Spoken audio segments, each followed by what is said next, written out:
Hey guys, VanBuren20 back again. Today is going to be my full review of The Legend of Zelda The Wind Waker HD for the Wii U.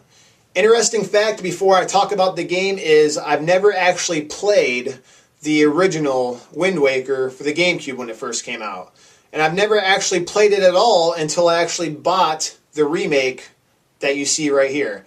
And I'll tell you why. Before I get into the review, the reason why I was not interested in it is I really loved the Ocarina of Time for the Nintendo 64, so when a new Zelda game was announced, I was real excited about it until I seen the trailer, and I seen the art style, and I seen the fact that you had to do a lot of sailing on the boat with changing the wind direction and stuff. It really seemed tedious, and I really did not like the cartoony look, the style they went for. I didn't like it at all.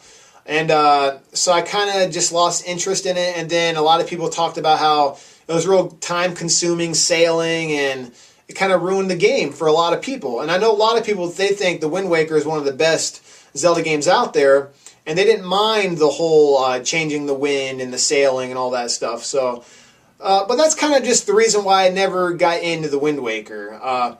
But with the remake, they fixed all that. The graphics look awesome. They really lightened it up a lot. They made it a lot brighter, and it really does pop with the HD graphics. And they actually fixed the sailing, and I'll get into that in a little bit once I get in the review. But all right, let me tell you what I think about the game. Right now, I don't know how many hours I got in on it, but I got quite a bit. And my first impressions of it was, well, the cartoony look, looks good. The reason why I thought the cartoony look did really good is because unlike the other Zelda games, Link's face kind of stayed the same. You didn't really see a lot of expressions on his face. But since they went to like this cartoony look, you can see him smile, get sad, and you can actually use a feature on the gamepad where when you actually get your Picto box to take pictures of things, and you can actually turn it around and do a selfie portrait of yourself. And when you take the picture, you can actually use the left analog stick to do different emotions, make Link smile, make him mad, and do a lot of cool things with it. So you can take some pretty cool pictures. And that's just a little side thing you can do in the game. But if it wasn't a cartoony art style, I don't really see how they could have done it so good. So it really does add a sense of charm in the game, and I really do like it. So I really actually do like the art style now that I've played it. And I can see why they chose that. And as far as the controls, they're really spot on. This is the first Zelda game that I know of that you can actually switch items without pausing the game. I mean, before, like an Ocarina of Time and stuff, you had to pause the game, equip your items, and then resume your gameplay. Here, man, you can be in the middle of battle.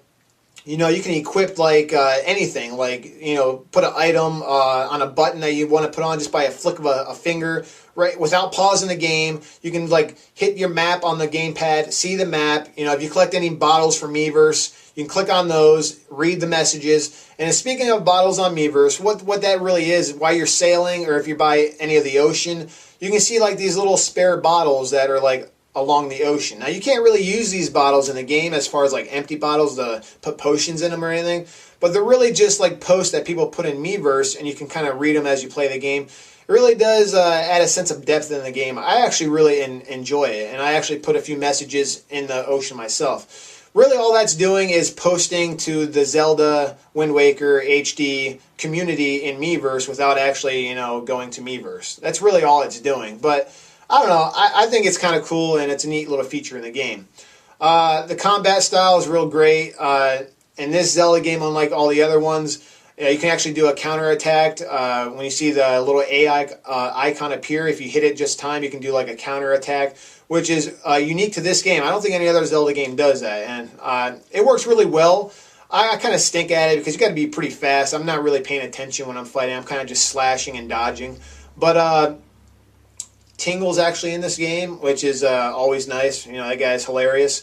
And believe it or not, one of my favorite characters in Zelda all time is the Beetle, the guy that actually runs the little shop boat. I think he just cracks me up, just the way his voice and everything is. But all in all, the game is great. The controls are great. They fixed the sailing, like I mentioned before, you can actually go, and this is kind of a spoiler, but not really. You're going to want to know this if you haven't played this game yet. After you beat the first dungeon, you're going to want to go ahead and go back to Windmill Island and go make sure it's nighttime. If you don't have the song yet, go talk to the little guy with the rainbow on the back of his jacket in Windmill Island and learn the Song of Passing. And you can actually, use your Wind Waker baton to, change night into day. So if you don't know what the baton is, it's where it's kind of like the Ocarina of Time, but Wind Waker style, really, is all it is. And just make sure it's nighttime, go to Windmill Island, go to the auction, and you can purchase something called the Swift Sale. And sometimes it's completely random. Sometimes you got to go in and out of the auction until you see the Swift Sale is actually for sale. And you got to bid on it, really, is all you got to do, and make sure you win the bid. And sometimes it's you have to put some big high bids out there, stun the crowd, and just keep doing it until you eventually win the Swift Sale. Now the Swift Sale, what that does, it actually makes it to where you can travel the ocean without changing the wind, and you can go twice as fast. So no longer do you have to keep playing the song to change the wind direction or anything like that, and it's 10 times faster. And if you really want to enjoy this game, get that right away. After you beat the first dungeon, go back to Windmill Island and get the Swift Sale, and the game is basically fixed for the reason why I never bought it to begin with. And my hat's off to you, Nintendo. I mean, putting Swift Sale in there and kind of revamping the game. And there's a few other small changes they made in this game, and they're all spot on and they're terrific. And I have not found one flaw yet in the game. My only one complaint in the game that I've had so far is sometimes when you're sailing, the camera angle can be kind of funny. You got to keep using the right analog stick to control the camera angle. It's kind of like Mario 64 style as far as the camera angle controls are. And sometimes that can get a little on your nerves. But besides that, I think the game is fantastic. To me, it gets at least an 8.5. I actually am going to give this a 9 out of 10 because of all the upgrades they did to it. They kind of fixed every complaint that anyone ever had with this game. So it gets a solid 9 out of 10 from me. I highly recommend it.